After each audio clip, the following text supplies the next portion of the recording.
Hello seniors, it's day 2 for Unit 5. We're looking at political participation. Our topic for today is voter turnout.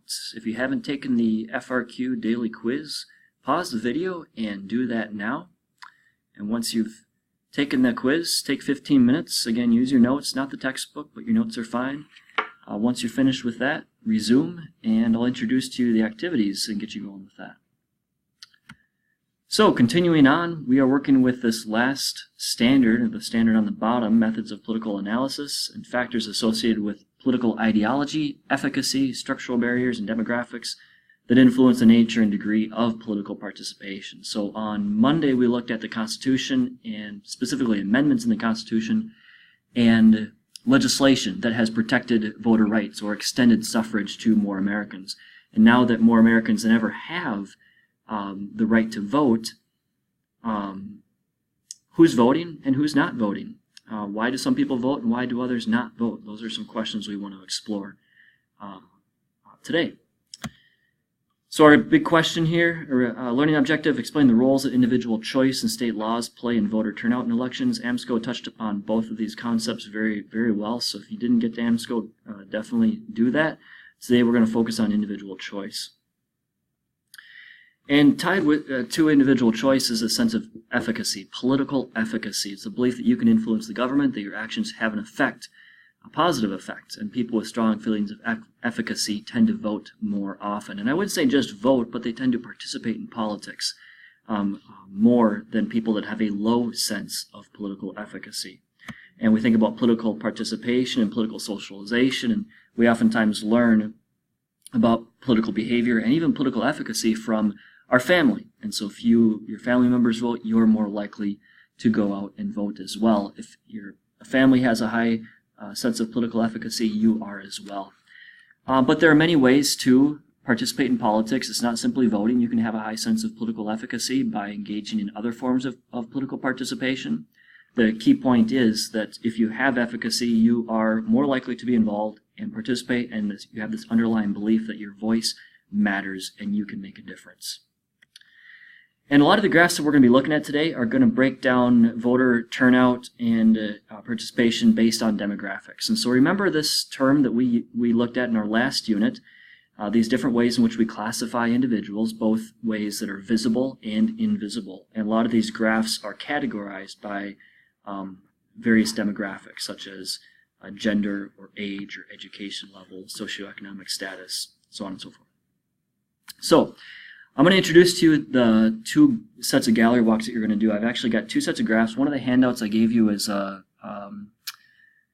chart, a table, two-sided, that has the exit polls on one side for 1 through 8, and then the graphs and tables for numbers 9 through 17.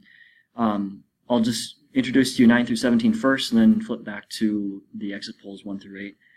But if you've got them posted around the room, and then with your partners take a look at each of them, I think you'll find some key takeaways and find some of the data pretty interesting. We can continue to talk about it more tomorrow. So for each of those graphs that you analyze, take note of the key details or findings, and then discuss with your partners as well, just on that handout.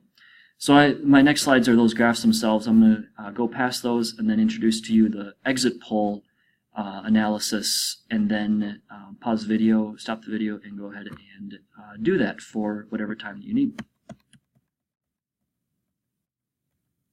All right, so those were the polls, or the graphs that you'll be analyzing.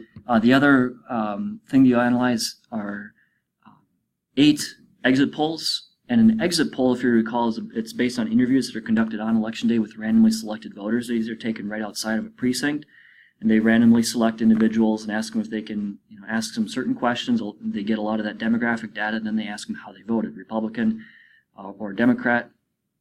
And they compile all of that data, and that's what we want to look at right now. And so you're going to see some exit polls that look like this. You'll see 8 of them, and you see the demographic characteristics. In this case, it's gender, broken down male and female. And then you have this is in 2016's, the presidential election in 2016, so you have Clinton and Trump. And you can identify that more women voted for Clinton than for Trump, and more men voted for Trump than for Clinton, but you can see these percentages and see how close they are. And so there's really 2 ways that you can read this. One way is across, looking at how men voted, Okay, or you can look at by candidate. More women voted for Clinton than men did. All right, so read these both ways, horizontally and vertically, and take a note of this demographic characteristic, and then record your observations on the exit polls. And once you're done with that, switch over to this last handout, and I think you'll find this one pretty interesting. Maybe frustrating or challenging as well, because there's multiple answers with this. But take a look at these individuals, their characteristics, and then make a prediction and support your prediction on their ideology and their tendency to vote based on the exit poll data that you looked at and the tables and the graphs that you looked at. So I know it might be a lot right now to start off with, but take a look at the graphs and the exit polls, record your observations, and then we'll talk some more tomorrow. So good luck. We'll see you tomorrow.